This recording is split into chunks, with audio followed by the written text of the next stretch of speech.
नमस्कार मित्रों, गढ़ यात्रा में आपका स्वागत है। आप देख रहे हैं अभी हम हैं देहरादून के परेड ग्राउंड में, और यहाँ पे उत्तराखंड एकता मंच के द्वारा जो एक 5th शेड्यूल का ट्राइब का जो रूल्स और जो मांग है उसमें सभी सामाजिक संगठन यहाँ पे आए हुए हैं, और हम थोड़ा जानना चाहेंगे क्या ये 5th शेड्यूल है उत्तराखंड संरक्षक के बार मेंबर रोहतान जी से। तो सबसे पहले बहुत बहुत धन्यवाद रोहतान जी आपका।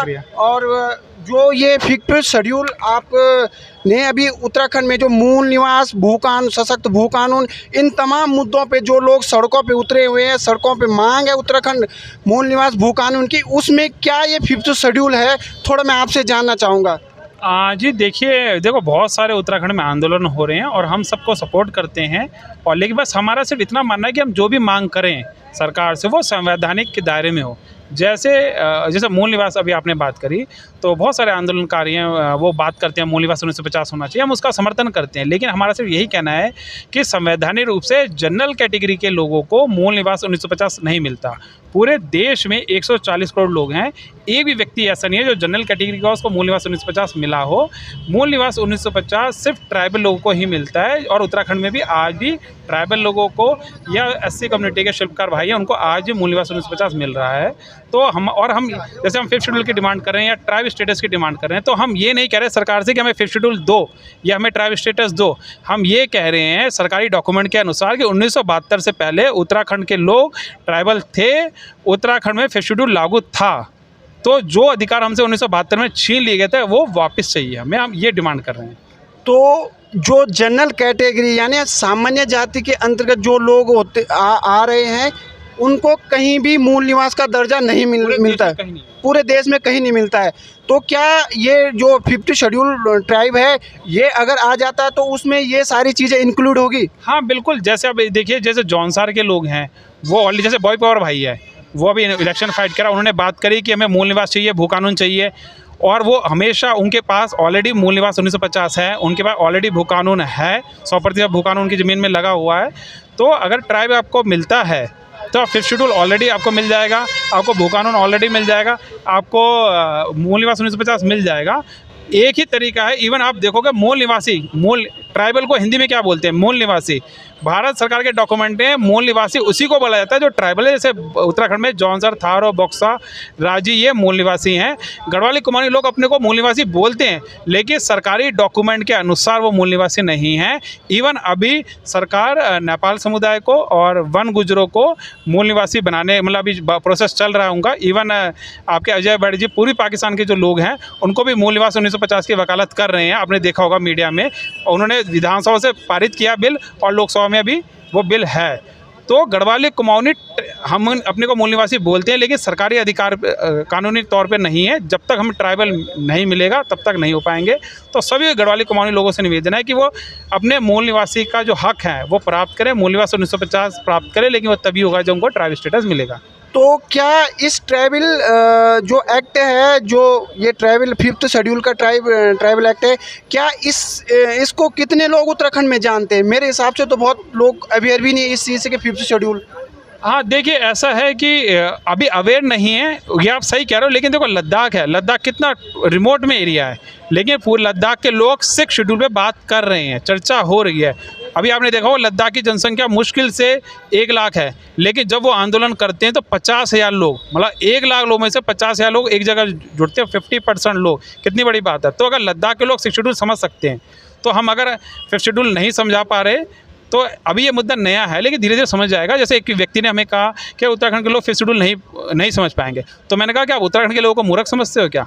भाई कोई बात पहली बार उठी है तो धीरे धीरे समय लगता है, लेकिन अगर लद्दाख के लोग 6th शेड्यूल समझ गए, 1 लाख जनसंख्या में से 50,000 लोग सड़कों में उतर गए, तो उत्तराखंड के लोग भी समझदार पढ़े लिखे लोग हैं, वो 5th शेड्यूल जरूर समझेंगे। बस उनके पास जाना चाहिए। अभी जो बैठक थी, अभी ये था कि जो पहला बुद्धिजीवी वर्ग हैं जो वो लोग एटलीस्ट बात को समझे, और फिर वो लोग जनता पे ले जाएं, और धीरे धीरे हो रहा है। अभी कई सारी पार्टियां भी हैं, इवन वो भी इस मुद्दे को समर्थन कर रही हैं। तो जैसे हमने जो अभी इस बैठक में जो चीज़ें हमने एनालाइज करी, देखी, तमाम सामाजिक संगठन जो लोग इनसे जुड़े हुए हैं, और 5th शेड्यूल की जो ट्राइब की हम बात कर रहे हैं वो लोगों तक पहुंचाने का एक उद्देश्य भी रखा गया।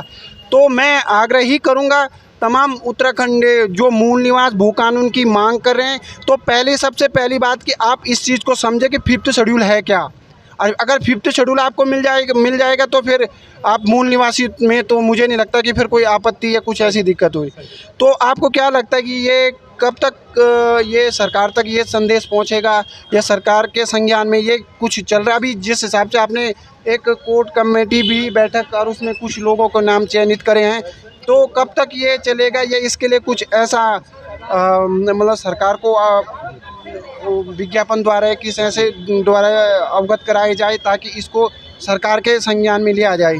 हाँ, इस पर 2 पार्ट हैं। एक है उत्तराखंड एकता मंच, जो जन जागरण अभियान चलाएगा, लोगों को बातें समझाएगा 5th शेड्यूल ट्राइबल स्टेटस की। उसके अलावा एक गढ़वाली ट्राइबल कमेटी, एक कुमाऊनी ट्राइबल कमेटी हमने अनाउंस करी है, और इसमें अधिकतर रिटायर्ड अधिकारी हैं। जैसे एक साथी हैं जो ऑलरेडी डीएम रह चुके हैं, एक साथी हैं जो जनजातीय डिपार्टमेंट में ऑलरेडी क्लास 1 ऑफिसर रह चुके हैं। तो ऐसे जो रिटायर्ड नौकरशाह लोग हैं, उनकी कमेटी बनी है, और वो ही सरकार से बात करेंगे कि हमें 5th शेड्यूल ट्राइबल स्टेटस मिलना चाहिए। क्योंकि हमें हमेशा लगता है, जैसे नरेंद्र सिंह नेगी जी से बात हुई, उन्होंने कहा कि आप अपनी मांगों के लिए आंदोलन करिए, लेकिन साथ में आपको मानना पड़ेगा कोई भी मांग है वो तो सरकार ही पूरी करती है। तो सरकार से दस्तावेज के आधार पर आप बात भी करिए, तभी कोई भी आंदोलन का हल निकलेगा। उन्हीं की जो बातों का अनुसरण करते हुए हम लोग फिर ट्राइबल कमेटी जो है वो सरकार से ऑन डॉक्यूमेंट बात करेगी कि ये भारत सरकार के डॉक्यूमेंट है, इसके अनुसार हमें ट्राइबल स्टेटस मिलना चाहिए। लोकतांत्रिक तरीके से जो संविधान ने बनाए हुए डॉक्यूमेंट है, उसके आधार पे ही आपको मूल निवास हो या 5th शेड्यूल हो, वो संविधान के आधार पे आपको मिलेगा। तो क्या कितने लोग इसको जानते हैं, क्या कितने लोग इसके से अवेयर हैं? तो मैं आग्रह करूँगा अपने उत्तराखंड की तमाम जनता से कि सबसे महत्वपूर्ण आपके लिए एक संदेश भी है ये कि 5th शेड्यूल ट्राइब क्या है, और इसको समझने के लिए जो कि उत्तराखंड एकता मंच द्वारा लोगों के लिए एक बहुत बड़ा मैसेज भी है। और मैं बहुत बहुत धन्यवाद करना चाहूँगा रोहतान जी का, और बने रहे हमारे चैनल पे। बहुत बहुत धन्यवाद। जनरल कैटेगरी को मूल निवास 1950 मिल सकता है, जिसके लिए हम लड़ रहे हैं। तो ये थोड़ा सा हम आप लोगों को प्रूफ दिखाएंगे कि जनरल कैटेगरी पे नहीं मिल सकता है, तो फिर भी हमें मूल निवास और भू कानून चाहिए, तो कैसे मिलेगा? ठीक है, नेक्स्ट स्लाइड। 10 अगस्त 1950 को एक प्रेसिडेंशियल ऑर्डर निकला था, जो गैजेट, उसमें क्लियरली उस टाइम पे कहा गया था कि जो शेड्यूल कास्ट है उसके लिए एक ऑर्डर निकला था कि इन लोगों को मूल निवास 1950 के माध्यम से मूल निवासी माना जाएगा। ये ऑर्डर सिर्फ उत्तराखंड के लिए, पूरे भारत के लिए था उस टाइम पे। और उसका हमने डॉक्यूमेंट निकाल रखा भारत सरकार के साइट से डाउनलोड करके। सेकेंड नोटिफिकेशन जो एसटी कैटेगरी के लिए निकला था, नेक्स्ट स्लाइड, वो 6 सितंबर को निकला था। भारत में जितने भी ट्राइब कैटेगरी के लोग हैं उनको ही मूल निवास 1950 माना जाएगा। इसके अलावा तीसरा नोटिफिकेशन ये कभी नहीं निकला कि जनरल कैटेगरी के लोगों को मूल निवास 1950 भारत के 144 या 42 के लीजिए करोड़ की जनसंख्या में आज तक इशू हुआ। और फिर भी हम मांग करते हैं कि हमें मूल निवास चाहिए। तो एक चीज हम देखिए, इस बात को समझिए कि 2 नोटिफिकेशन निकली, तो मूल निवास 1950 एससी और एसटी कैटेगरी को ही मिलता है। ये थोड़ा सा हम अपने एस्टिमेट है, जनरल कैटेगरी को क्यों नहीं मिलता, ये थोड़ा सा हम अगली स्लाइड में आपको दिखा देते हैं। नेक्स्ट, एक सर्टिफिकेट हमने कलेक्ट किया था अपने एक ही साथी का, तो उन्होंने ये एक प्रमाण पत्र बनाया था। आप देखेंगे इसमें 1950 आदेश लिखा हुआ है। तो इनको आज भी, और ऐसे ही एक एसटी सर्टिफिकेट भी हमारे पास, और एक मेरा सर्टिफिकेट आ गई, ये अभी बना है इस जनवरी को, आगे लेके चलेंगे। अगला स्लाइड, ये मेरा सर्टिफिकेट है, मैं लगा के घूमता हूं। अब इस बात को समझते कि जो हमारे शिल्पकार समाज हैं या जो एसटी समाज है जो डिक्लेयर्ड है भारत सरकार के हिसाब से, उनको आज भी 1950 मूल निवास प्रमाण पत्र आज भी मिल रहा है। और ये मेरा सर्टिफिकेट है, 1998 में मैंने पौड़ी से बनाया है। और मेरे सर्टिफिकेट में, डोमिसाइल सर्टिफिकेट में जो आदिवासी प्रमाण पत्र है उसको, उसके ऊपर 1950 नहीं लिखा हुआ है। और मेरे हिसाब से हम इस बात को रिसर्च तक निकाल के लेके आए कि भारत के 140 करोड़ में जनरल कैटेगरी को आज तक मूल निवास 1950 की कट ऑफ कभी इश्यू हुई नहीं है। मूल निवास प्रमाण पत्र मिल सकता है, जैसे मुझे मिला हुआ है, नीचे लिखा होगा लास्ट लाइन में स्थान पौड़ी के ऊपर मूल निवासी है। पर मूल निवासी की परिभाषा क्या है इसको और समझ लेते हैं। एक नोटिफिकेशन निकला था 2013 में, बड़ी कंफ्यूजन हुई थी, लोग बोल रहे थे कि मूल निवास अलग है, स्थायी निवास अलग है, आदिवासी प्रमाण पत्र अलग है। तो उसी टाइम पूरे भारत में ये पूरे राज्य के लिए एक नोटिफिकेशन निकला था कि आप कंफ्यूज ना होइए कि मूल निवास और ये सारे अलग अलग नाम है, ये एक ही नाम है।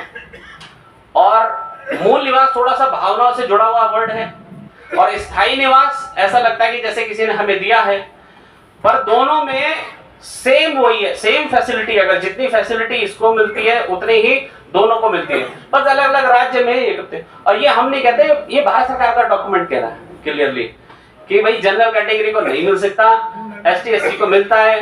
कोई कंफ्यूज ना हो कि मूल निवास जो वर्ड है वो अलग है, वो भी एक ही वर्ड है। आपने कभी नहीं सुना होगा कि ग्राउंड में बीजेपी भी है, कांग्रेस भी, उन्होंने कभी बोला कि मूल निवास 1950 जनरल कैटेगरी पे नहीं मिलता। वो कहते हैं करो आंदोलन, करने दो उनको, जितना आंदोलन करना हमें क्या पड़े, जितना ये आंदोलित रहेंगे उतना में प्रभावित रहेंगे हम लोग। ये सिंपल सी परिभाषा होती है पॉलिटिक्स की। और थोड़ा एक डॉक्यूमेंट ये भी हमने अटैच कर रखा है इसके साथ, ये हम सार्वजनिक कर देंगे और कई लोगों को हमने ऑलरेडी दे चुके हैं। अगला, अब बात आती है कि मूल निवास 1950 जनरल कैटेगरी को क्यों नहीं मिलता है। तो हमें यह समझना होगा कि मूल निवास जनरल कैटेगरी को इसलिए नहीं मिलता है कि भारत के संविधान के अंदर आर्टिकल 19 डी और ई और 16 इसके अंदर प्रावधान है कि कोई भी उत्तराखंडी, जब मैं यहां बात कर रहा हूं तो उत्तराखंडी की बात कर रहा हूं, कोई भी गढ़वाली और कुमाऊनी किसी भी राज्य में जाके रोजगार ले सकता है, अगर वहां उनके राज्य के हिसाब से वहां जो भी पैमाना उनका है मूल निवास का 15 साल 10 साल या स्थायी सर्टिफिकेट 15 साल 10 साल 20 साल है, उसके माध्यम से वो वहां का एक डोमिसाइल सर्टिफिकेट बना सकता है और नौकरी के लिए एलिजिबल हो जाता है। ये हर जगह है, चाहे आप हिमाचल में ले लीजिए, छत्तीसगढ़ में ले लीजिए। तो ये प्रावधान ये कहता है कि जो ई और डी सेक्शन है इनको सारी फैसिलिटीज हैं। अब इसको ऐसे समझिए कि एसटी और एससी को क्यों नहीं, क्योंकि उन्होंने भारत सरकार ने कहा है कि एससी के साथ 1950 से पहले का भेदभाव हुआ है, उसी कंडीशन पे उनको फैसिलिटी दी जा रही है ताकि उस मूल निवास प्रमाण पत्र को यूज करके वो फैसिलिटी को अवेल करे और एक इक्वलिटी के रास्ते पे आए। ऐसी एसटी को मिला, उनको कहा ये बहुत आइसोलेटेड मोड पे रहते हैं, पहाड़ों में रहते हैं या बिल्कुल एक सोसाइटी के अंदर रहते हैं, बहुत ही शाई होते हैं, बाहर जाके अपने आप को जल्दी मिला नहीं पाते हैं, लेकिन तभी उनको एक ग्रेस दिया गया और उस ग्रेस से उनको एसटी सर्टिफिकेट इशू किया गया। तो इसलिए दो तथ्यों के आधार पे एससी और एसटी को उन्होंने मूल निवास 1950 इशू किया। और हम पहले कह चुके हैं कि हम भ्रमित ना हो, अलग वर्ड है, सब एक ही वर्ड है।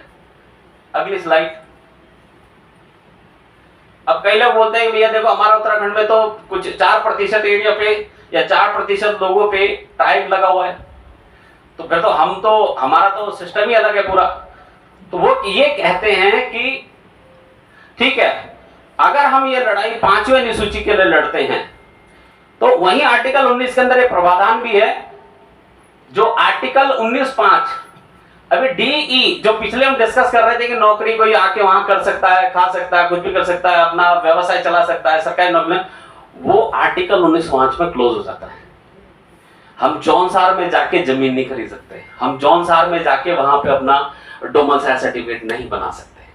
वो पहले से ही नियत है कि वहां पे जाके 100% का भू कानून है और मूल निवास 1950 वहां पे लागू है।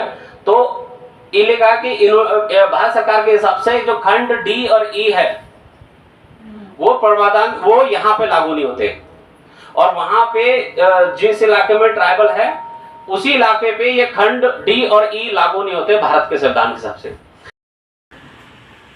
ये सामाजिक संगठन ने इस काम को शुरू किया है, अब इसे हमें जीत की ओर बढ़ाना है, और वो तभी होगा जब इसमें एक अच्छी राजनीति आएगी। उत्तराखंड परिवर्तन पार्टी, राष्ट्रीय रीजनल पार्टी सेमाल जी की, और कुछ और भी राजनीति, और इंडिया ग्रीन्स पार्टी, ये पहले ही इस आंदोलन को अपना सपोर्ट दे चुके हैं।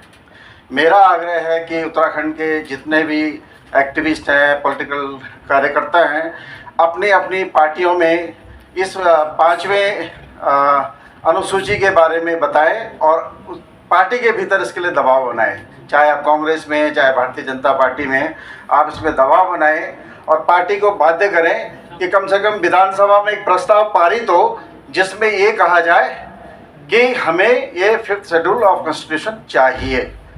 तो ये राजनीति से होगा, क्योंकि फैसले राजनीति ही करती है, राजनीतिक नेता ही करते हैं। ब्यूरोक्रेसी तो एक टूल है जो उसको इम्प्लीमेंट करता है।